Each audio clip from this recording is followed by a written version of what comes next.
We're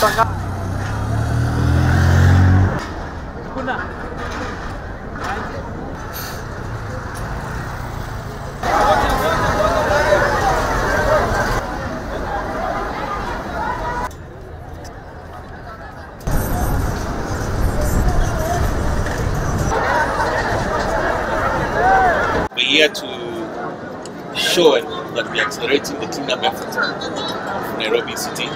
And as the governor has pledged, and he pledged the first day, that he's going to make sure the city is clean.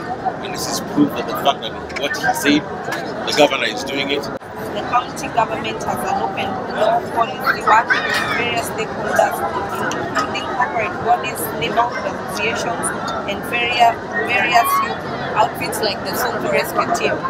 This is an initiative, is a stopgap measure of government operation as the city council returned normalcy.